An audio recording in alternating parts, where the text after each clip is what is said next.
Assalamualaikum warahmatullahi wabarakatuh. Baik, saya di sini akan mempresentasikan tugas dari aplikasi komputer, yaitu dengan judul perbandingan pemeriksaan leukosit urin segar dengan setelah 2 jam di suhu kamar ya. Baik, kita lanjut ke pembahasannya, yaitu pendahuluan yang pertama ya. Di sini ada laboratorium yang baik harus sesuai dengan standar SOP ya, atau prosedur yang biasa disebut dalam kesehatan ya. Nah, mengenai pengumpulan spesimen untuk penggunaan oleh bagian. Nah, pemeriksaan urin ini sangat penting dong. Yang paling utama ya dalam menegakkan diagnosis terhadap leukosit. Nah, penundaan pemeriksaan ini dapat menyebabkan kesalahan dalam diagnosis dan pemberian obat yang berujung merugikan pasien. Nah, itu adalah kesalahannya ya. Lalu selain itu, penundaan juga berpengaruh terhadap validitas hasil sedimen urin, terutama leukosit yang merupakan petunjuk penting adanya infeksi saluran kemih. Seringkali sampel urin datang ke laboratorium ini sudah tidak segar lagi. Berarti itu sudah lama ya, jadi sudah tidak segar lagi. Nah, dan telah dikeluarkan beberapa jam sebelumnya. Jadi mungkin si urin ini setelah lama dikeluarkan lalu didiam terlalu lama dan sering dikeluarin mungkin ya, seperti itu. Klinisi sering mengalami kesulitan. Nah, ini nih akibatnya aja. Klinisi dapat mengalami kesulitan teman-teman untuk tepat mengirim sampel urin sehingga hasil yang diharapkannya banyak yang tidak sesuai. Nah, hasilnya banyak tidak sesuai dengan kondisi klinis pasien. Jadi mungkin dia harusnya penyakit leukosit, malah dia penyakit bawahnya. Seperti itu ya teman-teman. Lalu bahan tes yang terbaik adalah urin segar, yaitu kurang dari 1 jam setelah dikeluarkan. Nah, penundaan antara berkemih dan urin analisis akan mengurangi validitas hasil. Nah, analisis harus dilakukan tidak lebih dari 4 jam setelah pengambilan sampel itu ya teman-teman. Apabila dilakukan penundaan tes dalam 4 jam, maka disimpan dalam lemari es pada suhu 2 sampai 4 derajat Celcius. Jadi teman-teman apabila melakukan penundaan tes dalam 4 jam maka harus disimpan baik-baik, yaitu dalam lemari es ya dengan suhu telah ditentukan. Urin yang dibiarkan dalam waktu lama pada suhu kamar akan menyebabkan perubahan pada urin. Nah, unsur-unsur berbentuk di urin atau sedimen ini mulai mengalami kerusakan dalam 2 jam. Nah, lanjut. Ini adalah metode penelitiannya, yaitu di sini ada jenis penelitiannya, yaitu jenis penelitian desain. Penelitian di mana yang digunakan adalah desain deskriptif atau observasional ya. Nah, lalu ada alat dan bahannya. Alat yang digunakan dalam penelitian ini yaitu wadah penampung urin ya, tempat urinnya yang tahu itu di mana, tampung urin atau yang bermulut besar dan tertutup rapat, harus bersih dan kering teman-teman. Wadahnya ya juga harus diberi label, yaitu dalam label tersebut terdapat nama, nomor dan tanggal buatnya ya biasanya teman-teman.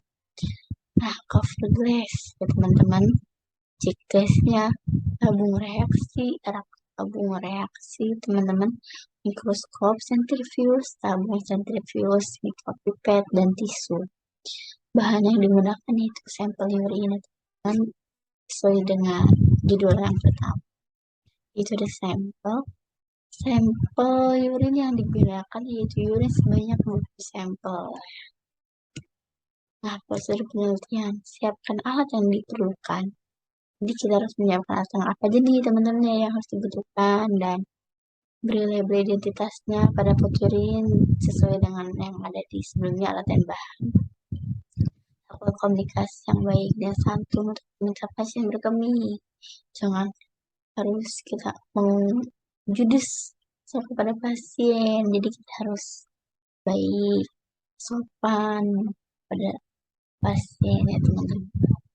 Nah, tunggu hingga pasien selesai berkemih atau mengeluarkan urin ya teman-teman bahasnya.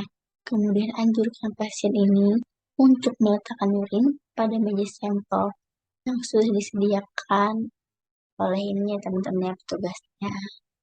Nah, disediakan dan menunggu hasil pemeriksaan di ruang tunggu. Jadi ruang tunggu dengan ruang pasien berkemih itu itu berbeda ya teman. Ada ruang tersendiri.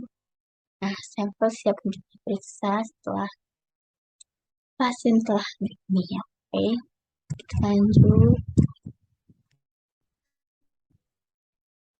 Cara pemeriksaan makroskopis, cara pemeriksaan mikroskopis, dan terakhir ada analisis data dan hasil.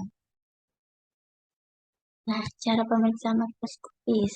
Pemeriksaan secara makroskopis itu pemeriksaan sampel urin dengan melihat warna urin, bau, dan kejernihannya.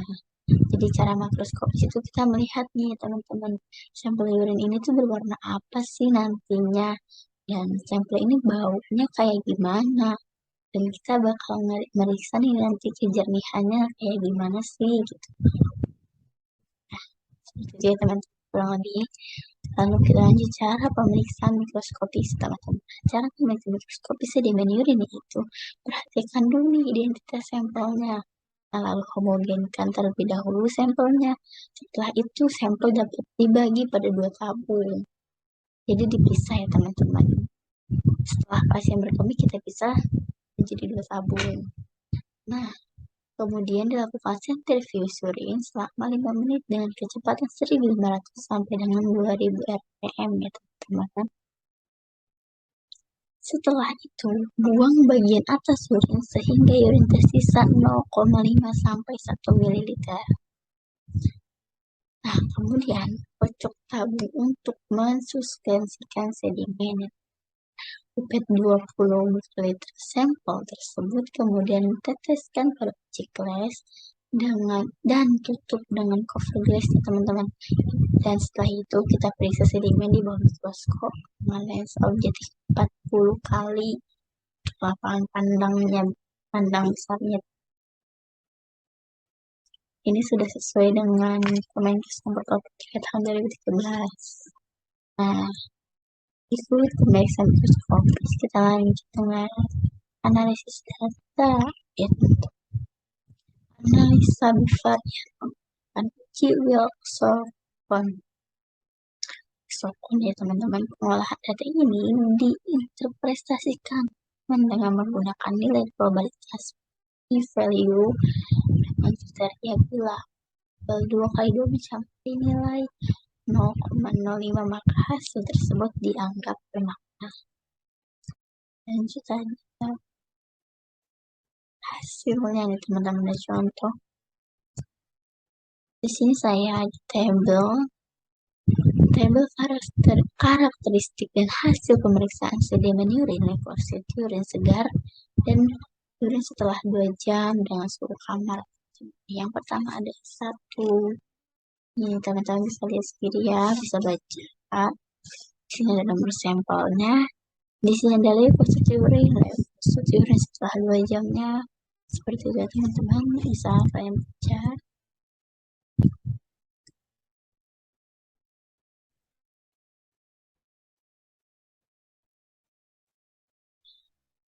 Langsung kita lanjut ke pembahasannya teman-teman.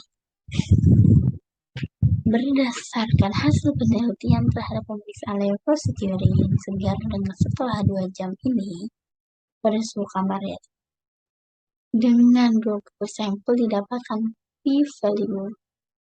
Di sini bisa lebih besar ya, dari 0,01 atau lebih. Sorry teman-teman, maaf, dari sini didapatkan p-value kurang ini kecil ya teman-teman, 0,01 atau lebih besarnya bisa disebut 0,05. Berarti ada perbedaan hasil pemeriksaan Presiden segar dibanding setelah 2 jam di suhu kamar ya teman-teman. Panduan praktek laboratorium yang benar Dapkes Republik Indonesia menyatakan bahwa faktor-faktor yang mempengaruhi stabilitas spesimen antara lain urin terkontaminasi teman-teman, telah tercampur teman-teman urinnya ya, lalu oleh bahan kimia. Nah, berarti di sini dijelaskan dapat mempengaruhinya ya teman-teman ya. Jadi spesimen urin ini akan terkontaminasi dengan bahan kimia ya teman-teman. Nah, ini sangat bahaya teman-teman. Telah terjadi metabolisme sel-sel hidup pada spesimen penguapan. Nah, lalu yang terakhir ada hal ini juga didukung oleh penelitian Rosita pada tahun 2009 bahwa pengaruh penggunaan terhadap urine analisis memberikan informasi tentang disfungsi ginjal. Bahan tes yang terbaik adalah urin segar kurang dari 2 jam. Kurang dari 1 jam setelah dikeluarkan. Nah, penundaan antara benih dan urine analisis akan mengurangi validitas hasil. Jadi bisa jadi hasilnya kurang valid. Analisis harus dilakukan tidak lebih dari 4 jam setelah pengambilan sampel. Lanjut.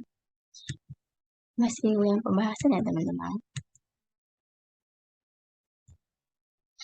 Apabila dilakukan penundaan tes dalam 4 jam, maka disimpan dalam pada suhu 2 hingga 4 derajat Celcius seperti yang oleh teman-teman saya bahas. Urin yang dibiarkan dalam waktu lama pada suhu kamar akan menyebabkan perubahan pada urin teman-teman. Nah, berarti apabila terlalu lama disimpan pada suhu kamar itu akan berubah teman-teman ya warna sampel urin tersebut. Unsur-unsur berbentuk di urin atau sedimen urin ini mulai mengalami kerusakan pada setelahnya dalam 2 jam teman-teman. Berarti spesimen urin ini akan rusak apabila dalam suhu ruangan ya teman-teman ya, suhu kamar dalam waktu 2 jam. Lalu ada leukosit urin. Nah, leukosit urin ini apa sih teman-teman?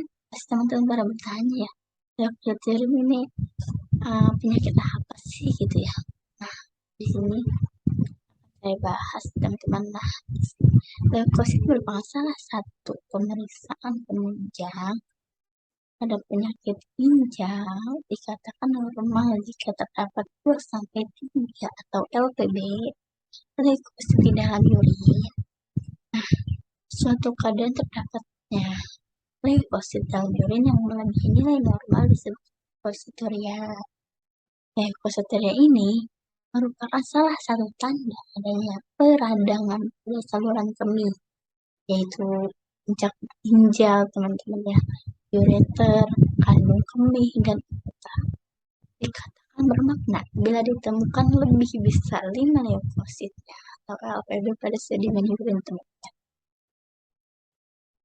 Nah, yang terakhir teman-teman, leukosituria dapat terjadi pada keadaan infeksi maupun inflamasi saluran kemih seperti glomerulonefritis, pyelonefritis, cystitis, uretritis, nefrolithiasis, urolithiasis, dan lain.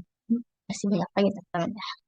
Jika bakteri tidak ditemukan atau disebut leukosituria steril, maka harus dipertimbangkan adanya penyebab lain seperti tuberkulosis, saluran ginjal, kanker, dan saluran kemih.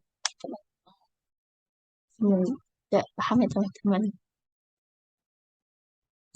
Nah, kesimpulannya ya, dari yang saya presentasikan tadi semua yaitu berdasarkan penelitian yang telah dilakukan, maka dapat disimpulkan ya teman-teman bahwa ada perbedaan hasil yang pasti urin segar itu lebih baik ya teman-teman ya dibandingkan setelah 2 jam di suhu kamar. kerusakan yang sudah saya jelaskan bahwa akan terjadinya kerusakan pada spesimen urin tersebut, teman-teman, seperti contohnya perubahan warna, baunya, dan kejernihan air.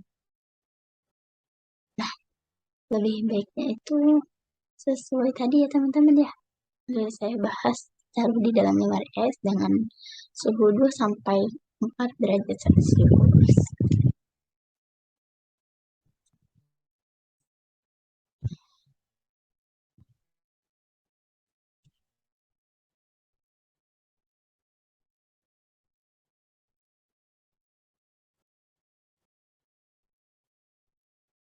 Oke teman-teman, terima kasih sudah mendengarkan presentasi saya.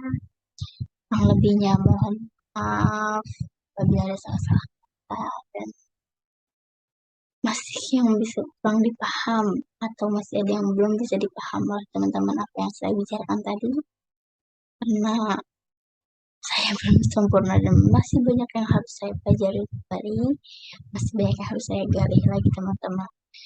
Mari kita cari referensi dari dimanapun ya teman-teman ya. Semoga apa yang saya berikan ini bermanfaat meskipun sedikit ya teman-teman, karena ilmu tidak harus banyak yang harus diberikan kepada orang-orang. Baik, mungkin cukup sekian yang bisa saya sampaikan teman-teman. Kurang lebihnya mohon maaf. Wabillahi taufiq wal hidayah. Wassalamualaikum warahmatullahi wabarakatuh. See you next time.